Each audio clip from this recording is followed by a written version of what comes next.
gente vai continuar hoje falando em Ageu. A gente já falou de Ageu dois domingos. Eu quero falar um pouco mais ainda sobre esse texto. Ageu capítulo 1, versículos 1 a 4. O texto de Ageu, que é o texto que a gente está falando, ele é um texto que fala sobre a reconstrução de Israel. Então a história foi mais ou menos assim: o povo de Israel foi escravizado pelos babilônios e ficou na Babilônia durante 70 anos. E durante 70 anos, Israel não teve gente, não habitou ninguém em Israel, a não ser algumas poucas pessoas, e Israel então virou uma espécie de um escombro. A própria cidade de Jerusalém, que tinha sido uma grande cidade, ela virou um tipo de um escombro, uma ruína. E aí, quando o povo voltou, depois de 70 anos, eles tinham então agora a obrigação de reconstruir a nação. Reconstruir tudo, absolutamente tudo. O sistema político, o sistema social, as divisões e as divisórias políticas da nação, todas elas. Reconstruir as fazendas, né, que precisavam novamente ser aradas. A cidade de Jerusalém, diz a profecia, virou uma habitação de chacais. Você já deve ter visto um chacal na televisão. Chacal é um cachorro esquisito, né? Um animal esquisito. Imagina você, depois de 70 anos, voltar na sua casa e você vê um chacal morando, né? Naquilo que era o seu quarto antigamente. Tem uma família de chacal. Foi mais ou menos esse tipo de coisa que o povo de Israel enfrentou, mas eles assumiram o compromisso. Não tinha muita gente, tinha muito pouca gente. Daqueles que foram para a Babilônia, apenas 10% voltaram, e era esse o número de pessoas com quem eles contavam para reconstruir toda uma nação. Então vocês imaginam o tamanho da luta, da dificuldade, as lágrimas foram muitas, os conflitos, os problemas políticos, a ameaça das nações ao redor, o peso do imperador babilônico que ficava constantemente atrapalhando o trabalho. Então haviam muitos desafios. Foi um problema, era um tempo de problemas enormes e terríveis. Mas também foi um tempo de bênção. Porque imagina você voltar para Suzano e só voltou 10% da população de Suzano. O resto não vai voltar. Quer dizer que você pode pegar a casa que você quiser. Não é uma boa notícia ou não? Eu acho que é uma coisa boa, né? Pode morar onde... Lógico que vai ter uma família de chacal morando lá. Mas aí é só, né? Vai com uma vareta grande, né, um pedaço de pau bem grande, de repente você pode até sair ileso disso. Mas existem algumas vantagens, vejam. Então, os recursos naturais estão aí disponíveis. De repente, você pode ter uma fazenda para você, um sítio, uma chácara. Você não sonhou em ter uma chácara? Agora, de repente, dá. O dono da chácara não vai voltar, não é? Então, havia todo esse grupo de oportunidades e bênçãos também. E o povo estava vivendo nesse limite. Era um desafio enorme. Eram problemas gigantescos, enormes mesmo. Quem já leu Neemias, por exemplo, sobre a reconstrução do muro, já viu o tamanho do problema que eles enfrentavam nesse problema. Então você tinha problemas enormes e tinha bênçãos enormes. Foi uma época assim de muita... eu acho que para investidores, né, seria uma coisa muito interessante, né, quem gosta de investir e empreender, porque era uma nação que tinha tudo para desenvolver, e de fato ela desenvolveu muito mesmo, e se tornou novamente uma grande nação. Mas o período de Ageu foi realmente um período muito, muito, muito difícil. E aí o povo começou a reconstrução. Entre as coisas que deveriam reconstruir, eles precisavam reconstruir o templo. Deus mandou que o templo fosse reconstruído. E de fato o povo começou reconstruindo o templo. Mas aí aconteceu, provavelmente fizeram um projeto, talvez tenham limpado o terreno, mas eu tenho a impressão que não saiu da limpeza do terreno. E aí houve uma conspiração, a gente não tem tempo de falar disso, mas houve uma conspiração e eles tiveram que parar a construção. E a construção do templo ficou parada 15 anos. Depois de 15 anos, Deus, através do profeta Ageu, falou novamente com o povo, e a orientação de Deus era que eles retomassem a construção do templo. E o texto que a gente vai ler é exatamente a respeito desse contexto. Depois de 15 anos em que a construção do templo estava parada, a profecia de Ageu, ela desafia o povo a voltar para a construção do templo. Vamos retomar aquele projeto. Lembra da obra de Deus que vocês começaram há 15 anos atrás? Pois bem, chegou a hora de retomar essa obra. Esse é o momento. Acontece que o povo estava meio iludido, sabe aquele negócio de bênção? E eles estavam construindo suas casas, Depois de 15 anos já reconstruíram e fizeram casas muito bonitas e pintaram as casas. E agora, diz Joel, eles estavam na etapa em que eles estavam apainelando. Eu já falei muito sobre essa expressão aqui, porque ela é muito, talvez até domingo que vem seja muito importante entender a história do apainelar. Mas apainelar, que é a palavra grega, a palavra hebraica usada aqui, significa que eles estavam colocando painel na parede. Imagina o nível de bênção. O sujeito antes não tinha dinheiro para comprar nada, mas nem uma quiçaça, como dizia meu pai antigamente, né? E agora o sujeito morava numa casa apainelada, não é bênção isso? Pois muito bem, lá estavam eles apainelando suas casas, colocando painéis nas paredes, e o profeta Ageu vem falar, olha gente, será que é tempo de vocês ficar colocando painel na parede, enquanto a minha casa, diz o Senhor, está em ruínas? Então o desafio é voltar para a obra de Deus, para a casa de Deus. Ageu capítulo 1, versos 1 a 4, vai falar exatamente sobre isso. No 2º ano do reinado de Dario, no 6º mês, no 1º dia do mês, por meio do profeta Ageu, a palavra do Senhor veio a Zorobabel, filho de Salatiel, governador de Judá, a Josué, filho de Josadaque, o sumo sacerdote, dizendo, assim diz o Senhor dos exércitos, este povo diz, ainda não chegou o tempo em que a casa do Senhor deva ser reconstruída. Por isso a palavra do Senhor veio por intermédio do profeta Ageu, dizendo, acaso é tempo de vocês morarem em casas luxuosas, enquanto este templo permanece em ruínas? E eu queria que a gente guardasse bem essa expressão de Ageu. Acaso é tempo de vocês morarem em casas luxuosas, enquanto este templo permanece em ruínas? E a gente tem desafiado os irmãos nesses 2 últimos domingos, de que muitas vezes nós cuidamos de uma obra de Deus errada. Coisas que vão deixar a nossa vida bonita, mas bonita para a gente mesmo e não bonito para Deus. A gente tem que cuidar da obra de Deus em nossas vidas e em nossos corações. Esse é o desafio de Ageu. Vamos orar nesse sentido? Senhor, ajuda-nos a entender esse texto e aquilo que ele significa para nós, Senhor. Dar atenção para a obra do Senhor em nosso próprio coração. O que Deus quer fazer conosco? Chegou a hora de olhar para isso, Senhor, e buscar Deus, e de fazer a obra de Deus, de caminhar com Deus. Chega, Senhor, de cuidar da vida da gente. Agora é hora de cuidar do teu reino, da tua obra, do teu interesse, da tua alegria. Ajuda-nos a compreender e viver essa verdade. Pedimos-te no nome do nosso amado Senhor Jesus. Amém.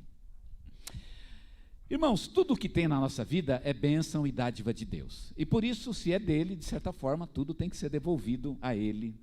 Entretanto, a gente tem falado nesses últimos 2 domingos, que a gente tem que fazer uma distinção. Existem coisas que Deus pede e coisas que Deus não pede. Eu dei o exemplo lá do meu fogão lá em casa. Eu tenho um fogão e eu imagino que todo mundo aqui tenha um fogão. Ou pelo menos a sua família tenha um fogão, ainda que alguém da família tenha tomado posse do fogão, mas mesmo assim ele deve ser para uso e benefício da família. Se isso não acontecer, fala com a gente que tem alguma coisa muito grave acontecendo na tua casa, não é? O fogão é um bem familiar, então você tem um fogão. Deus deu o fogão para você, o fogão é dele. E quem aproveita do fogão? Interessante, eu posso até dizer que ele é de Deus, mas na verdade para Deus ele não faz efeito nenhum. Ele é muito bom, ele faz comida para a gente, uma comida muito gostosa, mas para Deus mesmo aquele fogão não vira nada. E Deus, ele olha, é bonito o fogão, tal, mas para Deus, né? Podia ser um fogão caro, podia ser barato, podia fazer comida boa, comida ruim. Deus, ele não come a comida que a gente faz no fogão, e para Deus ele não tem nenhum efeito, né? Eu diria nem manter a gente vivo, porque não precisa daquele fogão, a gente pode fazer no micro-ondas, né? Pode comer comida fria, não tem, né? Pode comer comida fresca. Então, ele é uma coisa que até no limite, ele poderia até ser dispensável. Podia fazer uma fogueira, né? De repente. Para Deus mesmo, aquilo não tem nenhum efeito. Ele me deu, é dele, mas ele não está pedindo de volta. Se ele um dia pedir, quem sabe, né? Tá, Senhor, o fogão está aí. Ele nunca pediu o meu fogão e está lá até hoje. Eu imagino que seja o mesmo caso com você. Mas a gente já viu até agora que existem bênçãos que Deus pede. Há coisas que ele pede de volta. Ele deu, mas ele quer de volta. Então ele me deu, por exemplo, e as coisas mais importantes das quais nós temos falado, ele nos deu uma vida, um coração, uma vontade. Ele nos deu a capacidade de amar, e ele quer isso de volta. Eu quero essa capacidade de amar. Eu não quero que você ame outras coisas que não seja eu. O fogão você pode usar para outras coisas. Eu posso usar o fogão para 1000 propósitos. além inclusive de fazer comida, não é? Mas a minha vida, o meu coração, essas coisas não. Deus me deu e agora Ele quer de volta. E nós temos sido desafiados a recolocarmos essas coisas nas mãos de Deus. Eu queria criar um vocabulário aqui para entender isso. Fazer uma distinção entre o que é bênção e o que é oferta. Então você tem bênção e você tem oferta. E eu faço essa distinção para a gente entender um negócio bem legal, que tem coisas que Deus nos dá e tem coisas que a gente dá para Deus. Não é bacana pensar assim? O que Deus nos dá, a gente vai chamar de bênção. Isso é meio estranho, né? Não vamos generalizar, porque tudo é bênção e, de certa forma, tudo é oferta. O meu fogão também é uma oferta que eu posso dedicar a Deus.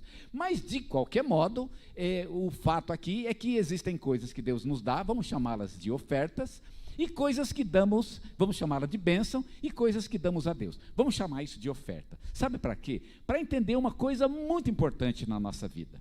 Que a gente gosta muito de bênção, mas a gente não gosta muito de oferta. Por que a gente gosta de bênção? Porque bênção é para a gente. Eu gosto, como eu amo a bênção, né? Todo mundo gosta de bênção. A bênção é uma beleza, porque a bênção é boa, ela nos enriquece, ela nos torna melhores, né? nos faz socialmente mais aceitáveis. A vida fica até mais bonita com a bênção. Mas pouca gente está interessada na oferta. Quando chega na hora da oferta, olha, você já recebeu muito, agora vamos falar sobre aquilo que você tem para me dar. Mas quando chega nesse momento, Senhor, eu acho que, né, vamos deixar essa conversa para depois. Não é assim? Todo mundo gosta da bênção, mas ninguém gosta muito da oferta. Quando chega a hora de dar algo a Deus, aí parece que, não, eu não tenho nada. Já viu aquela história, eu não tenho nada. Senhor, eu não tenho nada. Mas como não tem? Você não tem um fogão, por exemplo, né? Já que estamos falando do fogão. O fogão você tem. Não sei se você vai dar o fogão ou não, mas a ideia de que eu não tenho nada não funciona. No mínimo, você tem um fogão. Então, alguma coisa você tem. Eu preciso dar algo a Deus. A pergunta é, o que eu devo dar a Deus? Qual deve ser a minha oferta? E a outra pergunta que importa, o que é mais importante? Será que é mais importante a bênção ou será que é mais importante a oferta? Faz essa pergunta aí para você mesmo. O que será que é mais importante? A bênção ou a oferta? As duas fazem parte de nosso relacionamento com Deus. E eu vou responder essa pergunta. A oferta é mais importante do que a bênção. Eu sei que a oferta é uma coisa muito boa, ela nos torna melhores, né? Faz a vida da gente ficar melhor, mas a oferta é mais importante. Porque no final das contas, Deus há de nos julgar, não pelo quanto a gente foi abençoado, mas pelo quanto nós ofertamos. Lembra uma vez que Jesus falou, Deus faz a sua chuva cair sobre bons e maus. Quer dizer, gente que nunca vai dar nada para Deus, está ganhando bênção. Ele nunca vai dar nada, mas a chuva caiu na horta dele. A horta dele cresceu bonita, as folhas lá da horta dele estão verdinhas. Deus deu a chuva, Deus deu a bênção, tanto para o bom quanto para o mal. Mas sabe quem é que no final Deus vai receber como seu filho amado? Quem vai viver na presença de Deus são aqueles que se preocuparam com a oferta. Não foi aquilo que Deus me deu, mas aquilo que eu dei a Ele. Então a grande pergunta é, o que eu devo dar a Deus? Qual deve ser a minha oferta? Qual deve ser a minha oferta? O que deve ser prioridade? A oferta. Deus deve ser o primeiro lugar da minha vida, e se Ele é o primeiro lugar, então a oferta deve sempre vir antes da bênção. Primeiro a oferta, depois a bênção. Eu estava fazendo uma pesquisa para trazer para os irmãos essa palavra, e encontrei uma frase muito bonita de um homem chamado Warren Wiersbe, um pastor de quem eu gosto muito, de quem eu já li alguns livros, e ele escreve uma frase que diz: não é uma questão de pedir bênçãos a Deus, mas de ser o tipo de pessoa que Deus abençoa. Eu acho que essa é a questão. A gente se concentra muito na oferta, né? Na bênção. Ah, Deus, eu quero a bênção, eu quero a bênção, eu quero a bênção. Mas a pergunta não é, eu quero a bênção. A questão é, eu quero ser o tipo de pessoa que Deus abençoa. Porque quando eu me preocupo em ser o tipo de pessoa que Deus abençoa, então eu coloco a minha vida como oferta. É isso que Deus quer de nós. Ele quer a nossa vida como oferta. O que eu queria pensar um pouquinho, e porque o problema aqui é que para muitos nunca é o tempo de ofertar. Nunca. Aqui o povo de Israel está exatamente com esse problema. Não é o tempo de fazer uma oferta. É por isso que o templo de Deus está lá em ruínas. Não é o tempo, é o tempo de cuidar da minha casa. E Deus fala, não, é o tempo de fazer a oferta. Vocês já ganharam muito, já receberam muito, vocês têm muito, agora chegou a hora de dar um pouco, de dar algo para Deus. É hora de fazer a oferta. E aí eu queria fazer uma pergunta, e trabalhar com essa pergunta. Quando você prioriza a bênção, e você relega a oferta para o segundo plano, ou seja, quando a bênção se torna mais importante do que a oferta, porque é exatamente isso que está acontecendo nesse texto, o que acontece? O que será que acontece na vida de uma pessoa que prefere a bênção do que a oferta? Que gosta da bênção, mas não está preocupado com a oferta. O que será que acontece?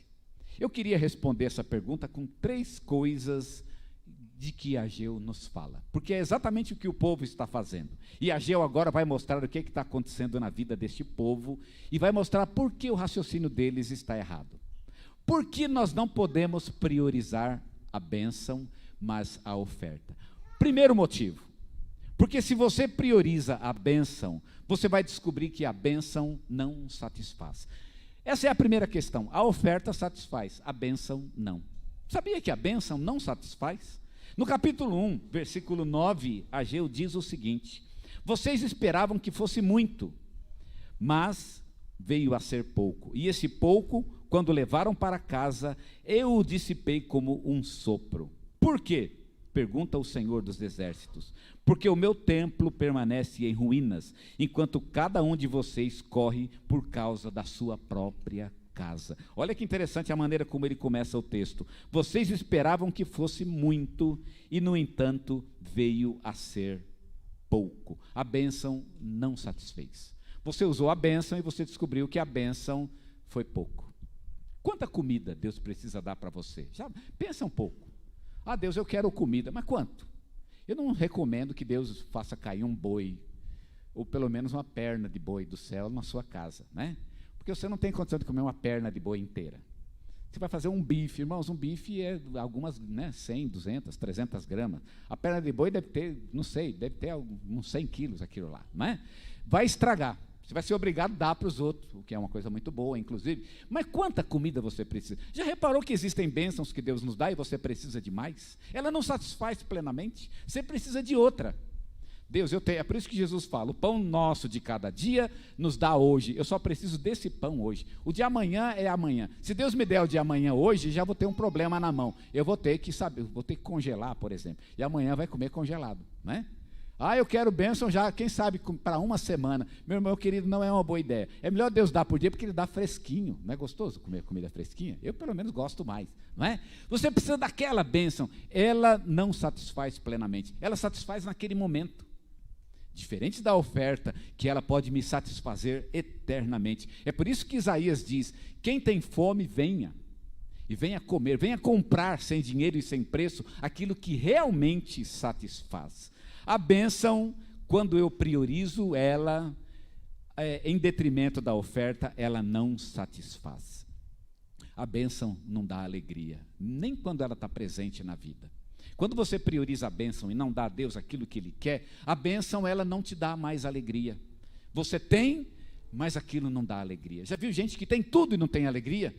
Aí alguém vai visitar e está lá caído, prostrado, e ele vai usando argumentos para tentar convencer a pessoa. Ah, mas você tem um bom marido, você tem uma boa esposa, você tem filhos ótimos, você tem uma casa bonita, você tem dinheiro, você tem tudo, e a pessoa não vê. A bênção simplesmente não satisfaz. Quando você está com Deus, até aquela bênção que, né? Pode ser a maior bobeira do mundo, aquilo é maravilhoso.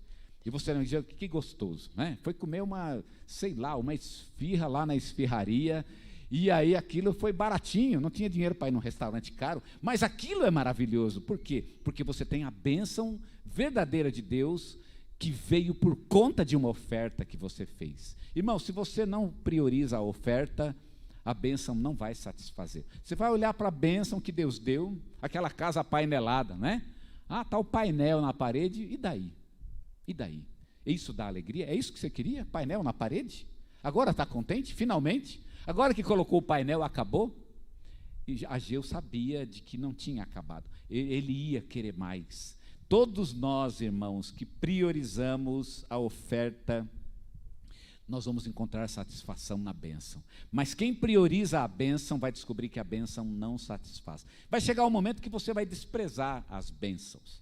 Aliás, chega sempre um momento na nossa vida que parece que as coisas materiais começam a perder o sentido, né? E como elas perdem o sentido rápido, todo mundo viveu a experiência de querer muito uma coisa, comprar e depois ficar, mas por que eu comprei esse negócio, né?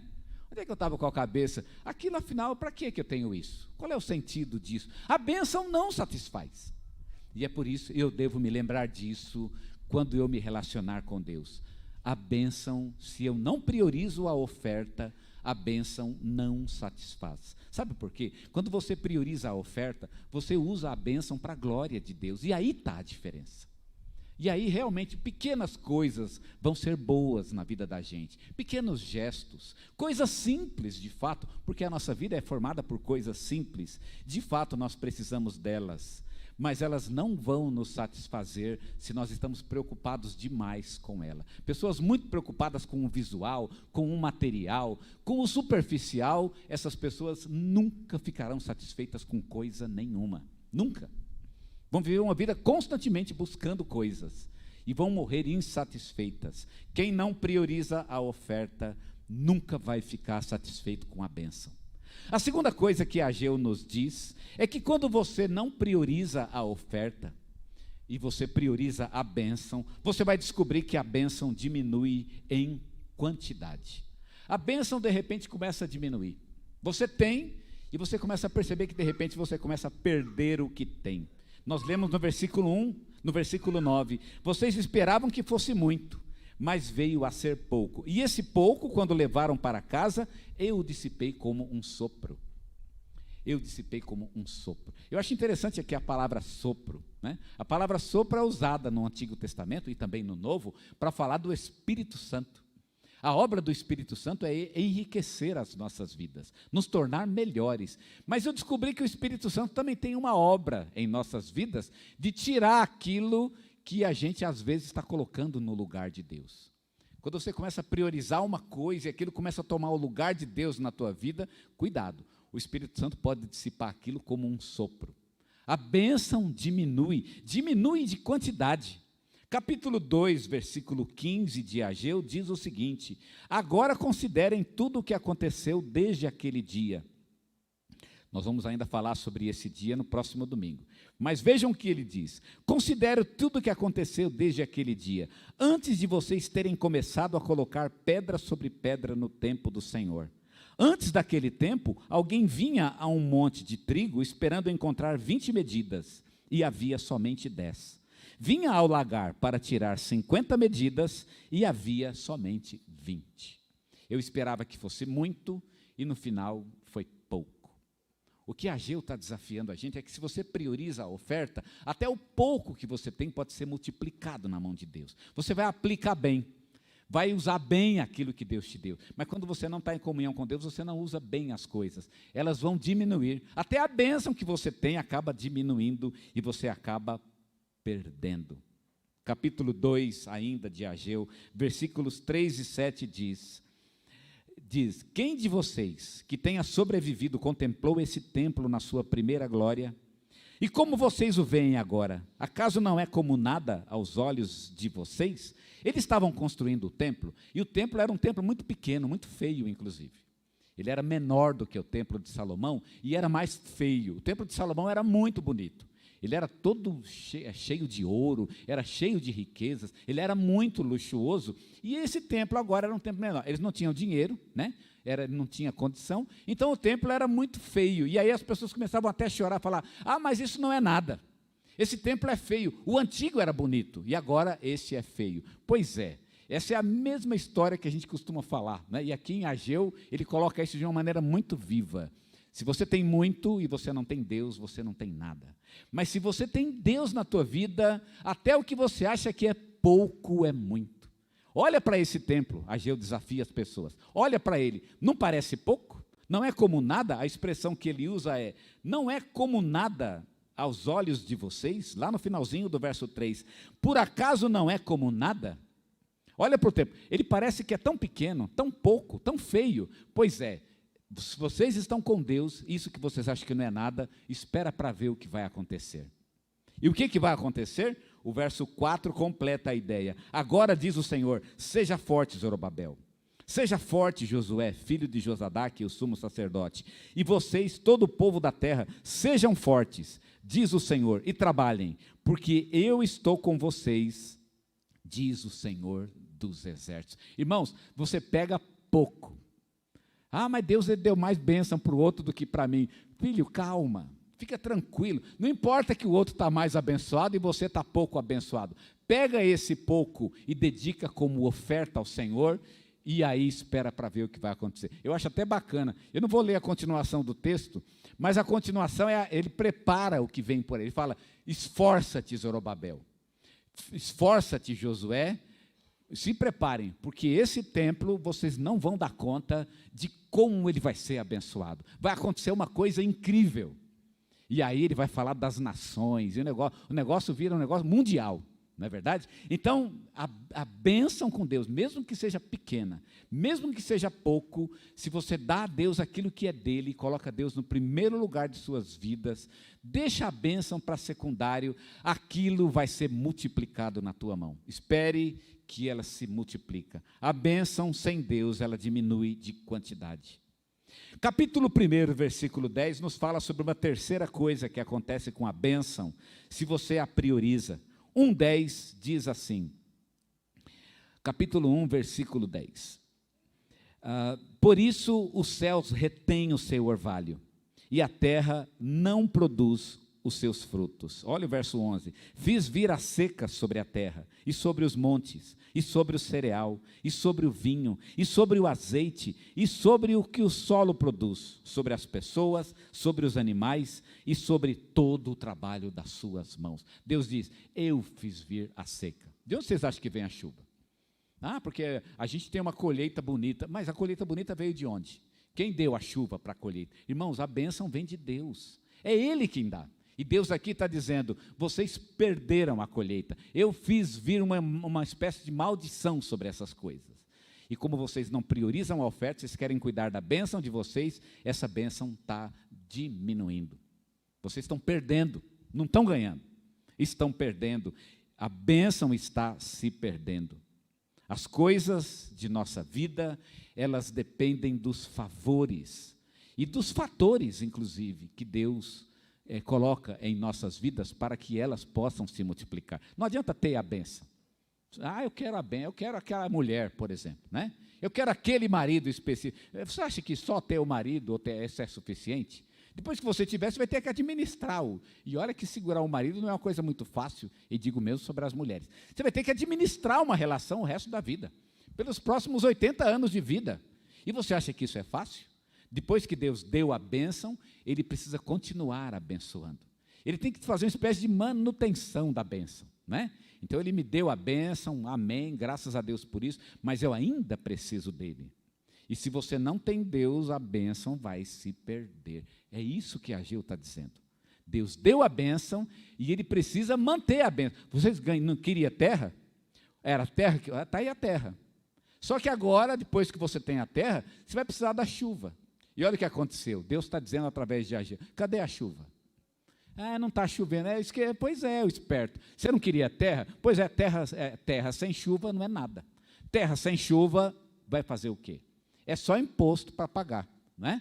Terra sem chuva é prejuízo, é improdutivo, e a produção depende de Deus. Você precisa da terra, mas você precisa de uma bênção constante. Deus tem que fazer a manutenção dessa bênção, e ela tem que ser permanente. A bênção se perde quando a gente não busca a Deus e não oferece a Ele a oferta. E uma última coisa que acontece com a bênção, quando eu não priorizo a oferta, é que a bênção se transforma numa maldição. E talvez seja o ponto mais triste de Ageu e de nossas próprias vidas, é quando aquilo que Deus nos deu para servir de bênção em nossa vida, acaba se voltando contra nós, e serve como uma verdadeira maldição em nossas vidas. Ageu fala isso no capítulo 2, versículo 14, ele diz, assim Ageu continuou, assim é este povo, e assim é esta nação diante de mim, diz o Senhor, assim é toda a obra de suas mãos, e o que ali oferecem, tudo é impuro. Que forte a palavra de Ageu. É assim que eu vejo tudo que esse povo está fazendo, inclusive o próprio povo, tudo para mim é impuro. Eu olho para eles e não gosto do que eu vejo. Aquilo me enoja, diz Deus. É como se fosse uma maldição para mim. Ah, Senhor, está bonito, minha casa apainelada, né? Painel na parede, olha que bonito. É tudo bonito. Deus está olhando e está dizendo, sabe de uma coisa? Tudo isso para mim é impuro. Você está construindo uma vida sem mim. E você acha que isso está certo? É o que Deus está dizendo. É maldição. Deus não está gostando do que vê. Sem a oferta, a bênção vai trabalhar para o nosso mal. Capítulo 2, versículo 17, Ageu vai deixar isso bastante claro. Eu os feri com queimadura, com ferrugem, com granizo, em tudo que vocês fizeram, mas não houve entre vocês quem voltasse para mim, diz o Senhor.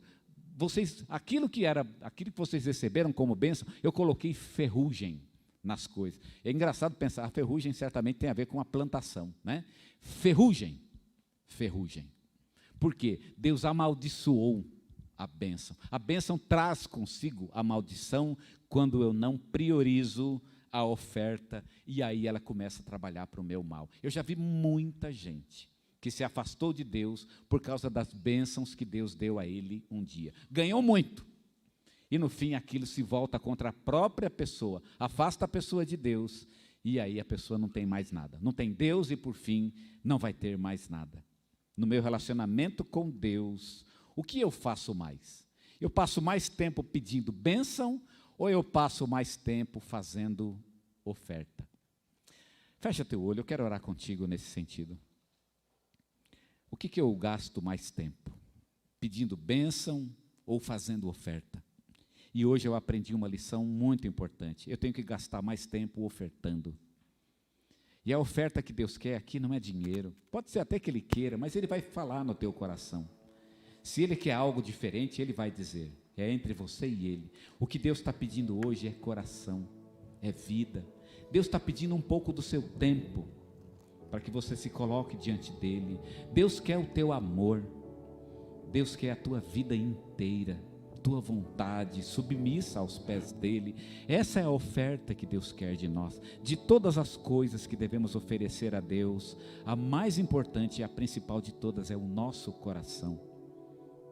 Você abençoa Deus quando você faz isso, de certa forma. É como se você desse a Deus algo. Deus tem todas as coisas, mas Ele espera que você dê a Ele o teu coração. Então vamos dar a Deus aquilo que Ele quer. Vamos passar mais tempo ofertando. Deus, eu já recebi muito, já tenho muito. Eu imagino que Deus deve achar muito grato quando alguém diz isso.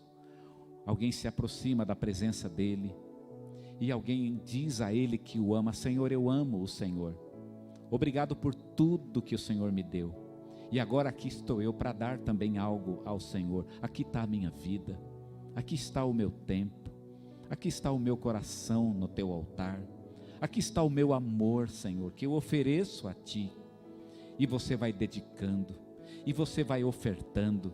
E você vai se colocando no altar de Deus. E você vai se propondo a ser usado por Ele como um instrumento nas mãos dEle. E você vê a obra de Deus em ruína e você diz, Deus, eu quero participar dessa reconstrução. Talvez na tua própria vida, talvez na vida de outras pessoas, talvez na igreja. E você vê que algo, você pode contribuir e você pode ajudar. E você participa daquela obra de Deus. E você se oferece e você se dá. Meu irmão, isso é a prioridade. Essa é a prioridade. Você tem que mudar a tua perspectiva. Deus te deu tanto. A pergunta é, o que eu estou dando hoje a Deus? Existe uma maldição sobre a vida daquele que recebe de Deus e não devolve nada a Ele. Existe uma maldição sobre aquele que devolve a Deus aquilo que Deus não está pedindo. Nós falamos sobre isso no domingo passado. E hoje nós aprendemos, a bênção sem a oferta, ela se perde. Então você tem que fazer a oferta. E a oferta é a tua vida. Você se coloca hoje no altar do Senhor e se propõe a ser dEle, ser o servo dEle, ser a habitação dEle. Senhor, teu povo está aqui. A gente quer ser usado, sim. A gente se coloca diante do Senhor. A nossa vida é oferta, Senhor. Oferta no teu altar. E isso é o mais importante. O Senhor já nos deu tanto. Aqui estamos nós oferecendo também. Dando algo de nós a ti. Nos dispondo para o Senhor. Recebe, Senhor, recebe a oferta nas tuas mãos. E não é só hoje não, Senhor, amanhã e na terça e na quarta e todos os dias. Vamos viver a oferta, vamos entregar, vamos render. O Senhor é digno disso. A gente não precisa cobrar nada do Senhor, o Senhor sabe o que a gente precisa. A gente fica priorizando bênção, mas o Senhor sabe que nós precisamos das bênçãos, e o Senhor já está trabalhando por isso, Senhor. Nós não precisamos ter medo de nada. Jesus disse, antes mesmo que a gente peça, o Senhor já sabia o que iríamos pedir. Então não precisa se preocupar com isso. Vamos nos preocupar com aquilo que vamos dar ao Senhor. Deus, recebe o que temos para te dar. Recebe nossa vida. Recebe no teu altar. Este é o culto, Senhor. Este é o culto. É o culto em que nós nos esvaziamos de nós mesmos e deixamos tudo no teu altar. A gente podia até sair vazio daqui, porque deixamos tudo para o Senhor. Não ficou nada na nossa mão, mas é impossível, numa negociação com Deus, a gente sair de mãos vazias. Mas nós não estamos preocupados com o que vamos receber, não, Senhor. Não. Fique bem tranquilo com relação a isso. Estamos preocupados com aquilo que precisamos dar para Ti. E aí é isso que deve tomar o nosso coração. Então, ó Pai, recebe o que é Teu. Toma nos Teus braços, cuida. Seja Senhor, domina, porque o Senhor merece esta posição em nossas vidas e em nossos corações. Essa é a oferta que fazemos, e o fazemos no nome do nosso Senhor Jesus. Amém, Senhor. Amém.